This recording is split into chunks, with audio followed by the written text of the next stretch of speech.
The text arrived between helping customers at my boutique. I'm leaving you and moving to Miami with my 20-year-old girlfriend. I've already emptied our joint account, haha. My hands didn't shake as I read it. My voice didn't waver as I helped Mrs. Peterson pick out a scarf. The only sign that my husband of 12 years had just nuked our marriage via text was a slight tightening around my eyes. I waited until Mrs. Peterson left, her purchase wrapped in our signature silver paper, before typing my response. Good luck. My name is Claire, and at 38, I'd just received the most callous goodbye in history. But while Mark was probably gloating over his grand exit, imagining me in tears over his betrayal, I was calmly locking up my boutique for the day. The signs had been there for months. The late nights at work that never matched his pay deposits. The sudden password changes on his phone. The way he'd started going to the gym religiously, buying new clothes, trying to recapture his youth. 3 months ago, I'd found a receipt for dinner for two at an expensive restaurant on a night he'd claimed to be working late. That same evening, I'd opened a separate bank account at a different bank. A week later, when he mentioned wanting to combine our accounts to simplify things, I'd agreed cheerfully while moving my personal savings to the new account. The joint account he'd just emptied?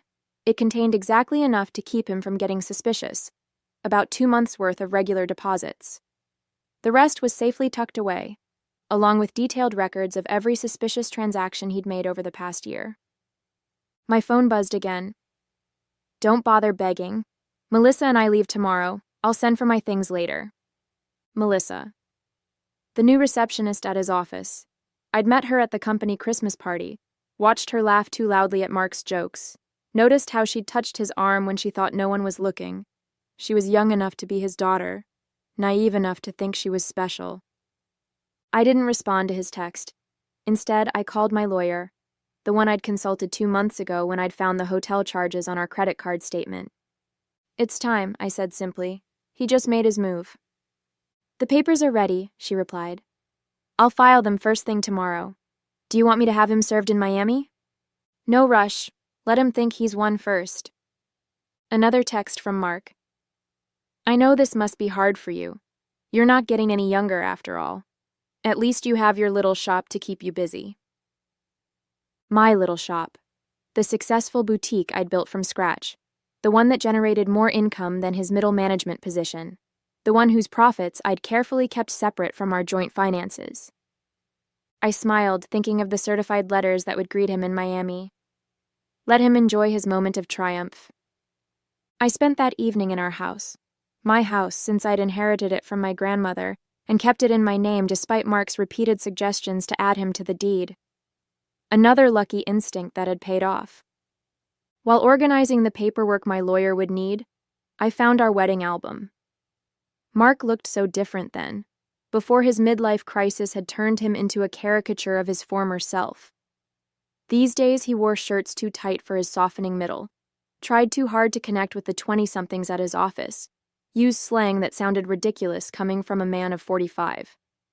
My phone kept buzzing with texts from him, each one more condescending than the last. I've been planning this for months. Melissa understands me in ways you never could. You'll be fine. Maybe you'll find someone more your own age. Already told my family. They agree we grew apart. It's nobody's fault, really. I screenshotted each message, adding them to my evidence folder. Let him dig his hole deeper. My lawyer would love his casual admission of premeditation, his gleeful announcement about emptying our account. The last text caught my attention. BTW, I used the joint card to book our flights and hotel. Consider it my parting gift, LOL. Perfect. I called the credit card company.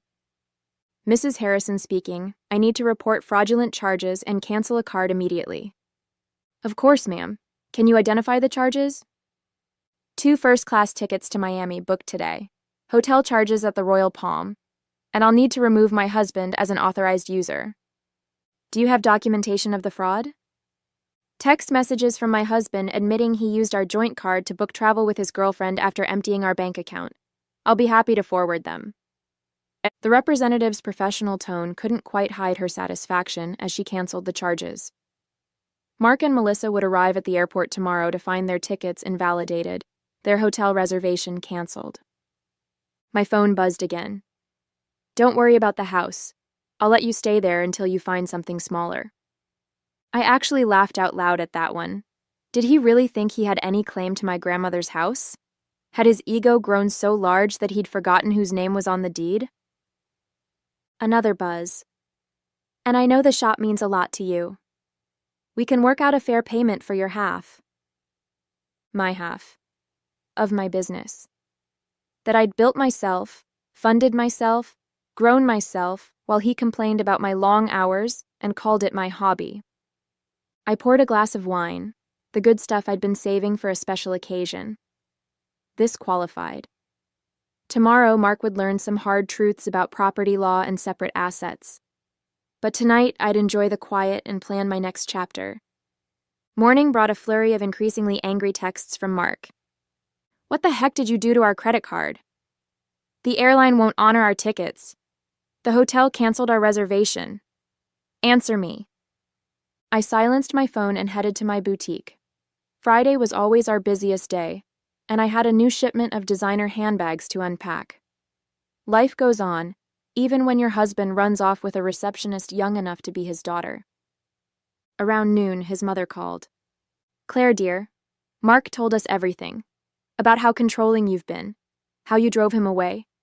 He says you're being vindictive now, causing problems with his travel plans. I put her on speaker while I arranged a window display.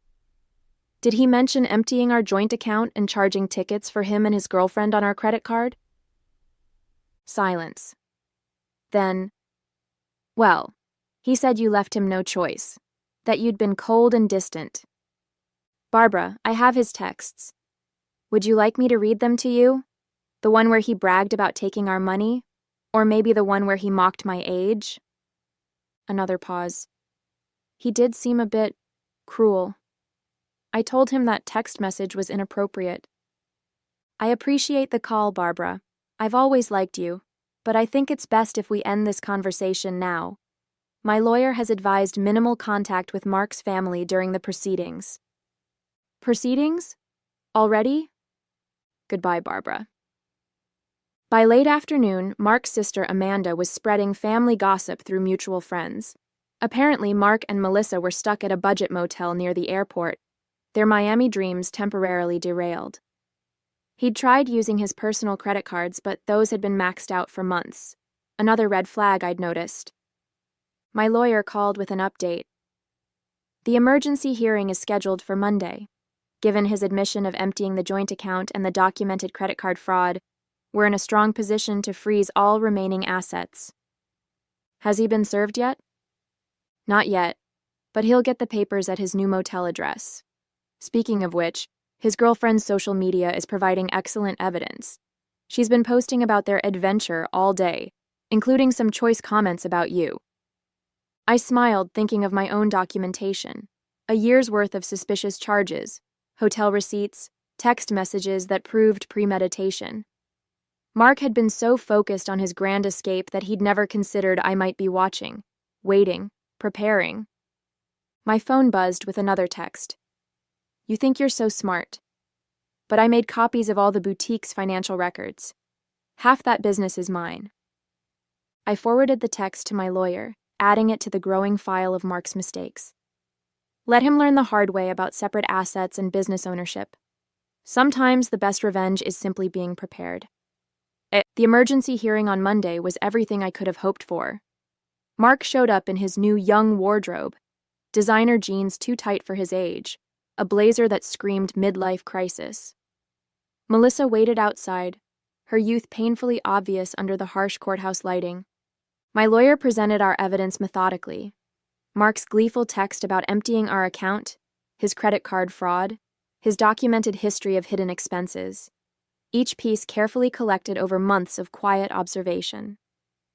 Your Honor, Mark's hastily hired lawyer attempted, my client admits to some rash decisions, but Mrs. Harrison's actions have been vindictive and calculating.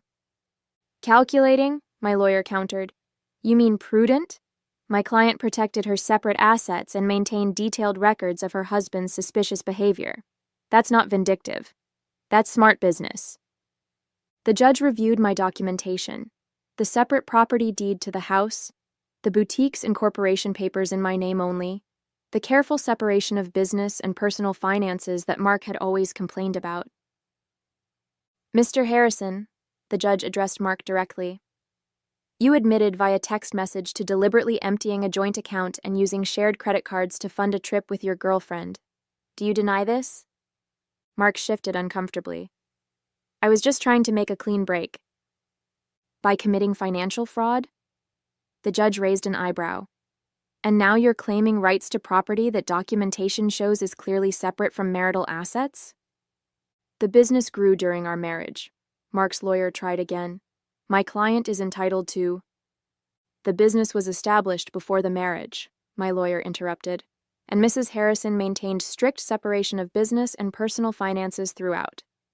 We have documentation of every penny invested and earned.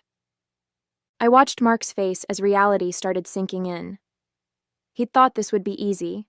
Empty our accounts, run off with his girlfriend, maybe claim half my business in the divorce. He'd never bothered to understand my insistence on keeping things separate, had mocked my careful bookkeeping as obsessive. The court finds sufficient evidence of financial misconduct, the judge announced.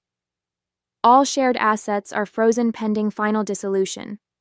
Mr. Harrison is ordered to return any funds removed from joint accounts within 24 hours. But that money's gone, Mark protested. We spent it on... Then I suggest you find a way to replace it, the judge cut him off. And Mr. Harrison, the court takes a very dim view of using shared credit cards to fund adventures with paramours. Outside the courthouse, I heard Melissa asking Mark about their Miami plans. His response was lost in the sound of my heels clicking confidently across the marble floor, heading back to the business he'd never understood or respected. The next few weeks brought a string of increasingly desperate moves from Mark. He tried claiming the boutique had been his idea. He remembered investing money in its early days. He even suggested he'd been my business partner all along, claims quickly disproven by my meticulous records. He's getting desperate, my lawyer observed. His girlfriend's social media shows they're staying at her studio apartment now. Apparently, living on a receptionist's salary isn't quite the glamorous escape he imagined. Mark's family started reaching out, their tone markedly different from their initial accusations. We had no idea, his sister Amanda admitted. He told us you'd been cold, controlling, that he needed to escape. But then we saw his texts, the way he bragged about taking your money. That's not the brother I thought I knew. His mother called again, this time in tears. The things he said about your age, about replacing you with someone younger, I raised him better than that. I thought I did anyway. I let their calls go to voicemail. Their support might have meant something weeks ago, but now it felt like rats deserting a sinking ship. The boutique thrived, ironically boosted by local gossip about my situation. Women started coming in specifically to show support, often leaving with far more than they'd planned to buy. My ex tried something similar, one customer confided while buying a designer handbag. Thought he'd take everything in the divorce. Men like that never expect us to be smarter than them. My phone still buzzed occasionally with texts from Mark, his tone swinging between anger and manipulation. You've ruined everything. I never meant to hurt you. You'll regret being so vindictive. Can't we work something out? That business would be nothing without my support. I forwarded each message to my lawyer without responding, let him dig his hole deeper. Through the grapevine, I heard Melissa was having second thoughts. Apparently, sharing her studio apartment with a middle-aged man who couldn't afford his own place wasn't the romantic adventure she'd imagined.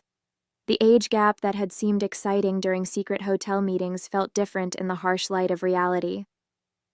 She posted about toxic relationships and learning from mistakes yesterday, my lawyer mentioned during an update call, and removed her relationship status this morning. I almost felt sorry for Mark. Almost. But then I remembered his ha-ha after telling me he'd emptied our account. The casual cruelty of his comments about my age, the way he'd assumed I'd be helpless without him. Instead of pity, I felt something else. Pride. Pride in my foresight, in my quiet strength, in my ability to protect myself while he underestimated me. The final divorce hearing painted a very different picture from Mark's imagined triumph. Gone was his cocky attitude, replaced by barely concealed panic. Melissa was noticeably absent. She'd moved on to a coworker her own age, according to office gossip. Mark had shown up in his old clothes, the designer wardrobe apparently returned to help repay the joint account he'd emptied. His lawyer looked tired, probably from trying to find loopholes in my documented separation of assets. Your Honor, Mark's lawyer attempted one last time. Despite the separate property documentation, my client contributed to the growth of his wife's business through moral support and... Moral support? My lawyer interrupted. Like these text messages belittling Mrs. Harrison's business as a little shop? Or these social media posts calling it her hobby? The judge had clearly seen enough. The final settlement reflected my careful planning. I kept my house, my business, and my separate assets. Mark got his personal possessions and his car, which was worth less than he owed on it. You've destroyed me, he hissed as we left the courthouse. I'll have to move back in with my parents. No, Mark, you destroyed yourself. I just made sure you couldn't destroy me too. His mother was waiting outside, ready to drive him to her house, his new home at 45. The irony of his situation wasn't lost on anyone. The man who'd mocked my age was now living in his childhood bedroom, while I continued running my successful business. You planned this all along, he accused. You knew this would happen. No, I just paid attention, and unlike you, I understood the value of keeping good records. His mother stepped between us. That's enough, Mark. You've embarrassed yourself enough already. As they walked away, I heard her start in on him. Honestly, what were you thinking? A 20-year-old? Emptying bank accounts? Sending those horrible texts? I watched them disappear into the parking lot, feeling nothing but relief. Mark had thought he was writing the ending to our story with that cruel text. Instead, he'd merely set my carefully laid plans in motion. My phone buzzed. Not with texts from Mark this time, but with notifications of new orders from my boutique's website. Life was moving forward, just not in the direction he'd imagined. Part 3, Segment 1, 600 words. 6 months after the divorce was finalized, my boutique had expanded to a second location. The irony wasn't lost on me. While Mark struggled to rebuild his life, the little shop he'd dismissed was thriving. I'd hired 3 new employees and launched an online store that was gaining traction nationally. News of Mark's situation trickled back through mutual acquaintances. He'd tried dating apps but found women his age weren't interested in a middle-aged man living with his parents. Younger women, having heard about his history through office gossip, steered clear. Melissa had apparently warned her friends about him, sharing screenshots of his desperate attempts to win her back after she'd left. His career suffered too. The company's HR department had launched an investigation into his relationship with a subordinate, resulting in a formal reprimand. The promotion he'd been expecting went to someone else, someone who didn't have a history of inappropriate relationships with reception staff. He tried to claim age discrimination, Amanda told me during an unexpected visit to the boutique. Said they were punishing him for dating someone younger. HR just added that complaint to his file. I was surprised to see his sister in my store, but her presence spoke volumes about how thoroughly Mark had alienated his own family. I know we didn't support you at first, she admitted, running her fingers over a silk scarf.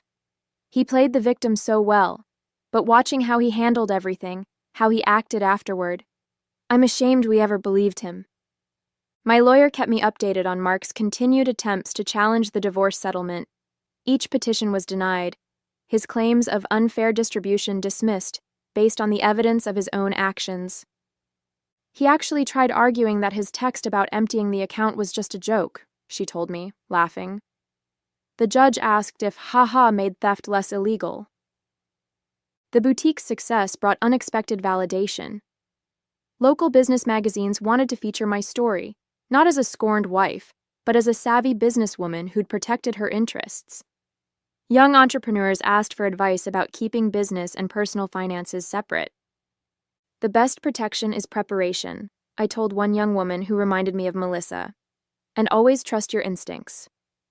Mark's mother called occasionally, usually after he'd done something particularly self-destructive. He'd tried online gambling, hoping for a quick fix to his financial problems. He'd gotten involved with a pyramid scheme that promised fast returns. Each attempt to recover his former lifestyle just dug him deeper into trouble. I don't know where we went wrong with him, she sighed during one call.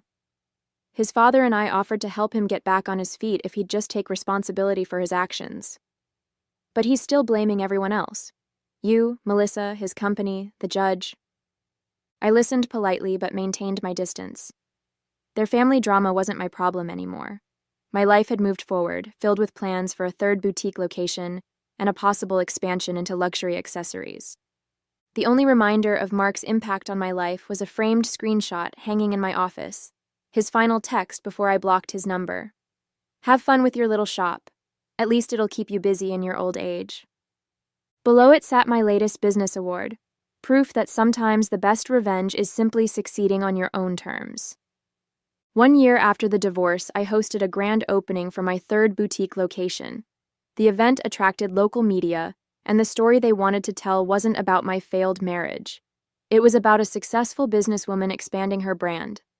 Mark's betrayal had become a mere footnote in my success story. During the event, Melissa unexpectedly walked in. She looked younger than ever, or maybe I just felt that much stronger.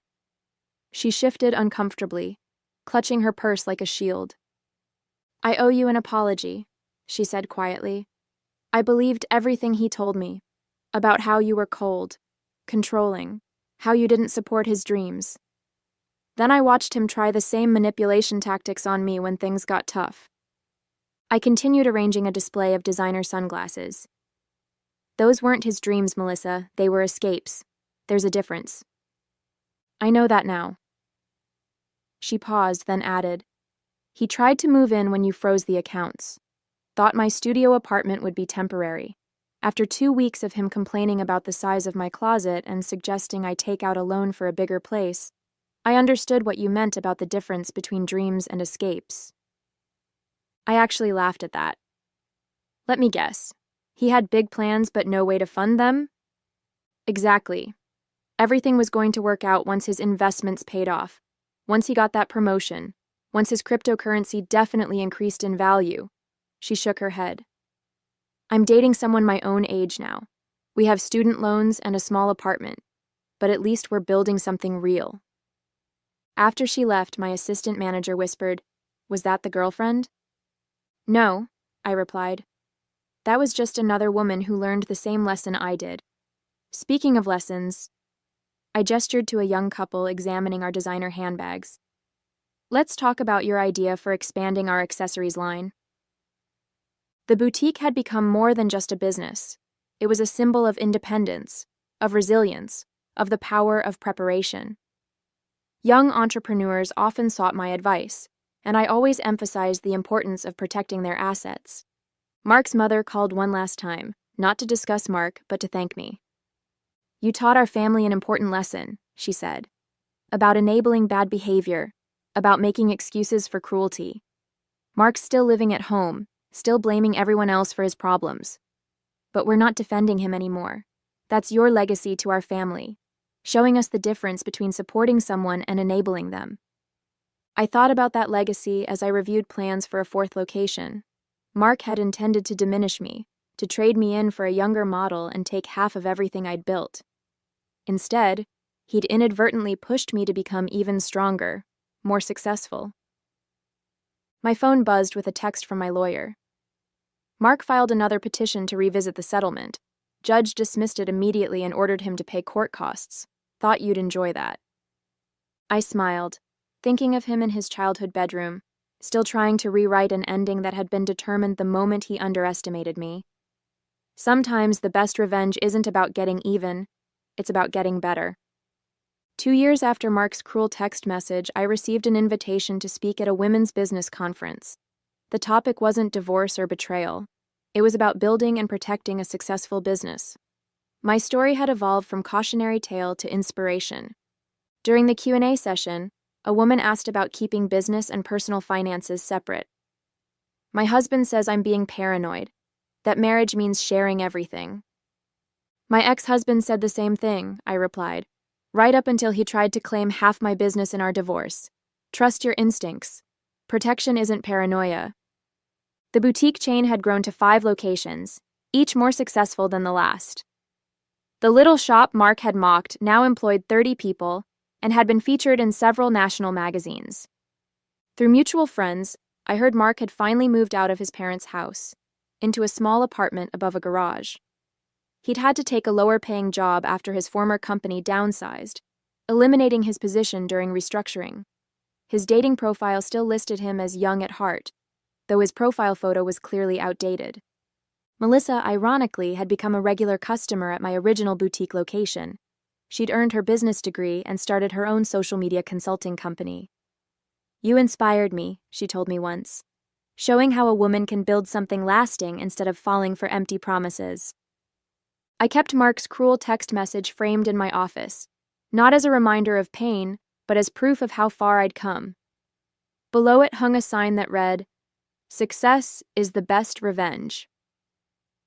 At the 5-year anniversary celebration of my original boutique, I stood addressing my employees and loyal customers. The space had been transformed from a single little shop into the flagship store of a thriving business empire. Mark's mother attended, though I hadn't sent her an invitation. She waited until the crowd thinned to approach me. "I saw Mark yesterday," she said, smoothing her designer dress, one she'd bought from my store. "He was talking about his glory days, about the life he could have had. He still doesn't understand that he didn't lose everything in the divorce. He threw it away." I thought about that text message, his casual cruelty, his assumption that I would crumble without him, how he'd expected me to beg, to break, to prove him right about my desperation. Instead, I'd built something stronger than before. Each new boutique location was a testament to what women could achieve when they stopped dimming their light for insecure men. The young saleswoman I'd hired last month, coincidentally also named Melissa, came over with a question about the new inventory system I'd implemented. As I explained the process, I caught a glimpse of my reflection in the store window. I saw what Mark had failed to see 5 years ago. Not a woman getting older, but one getting wiser, stronger, more successful. His cruel text message had meant to be an ending. Instead, it had been a beginning, not just for me, but for every woman who heard my story and realized she deserved better than someone else's midlife crisis.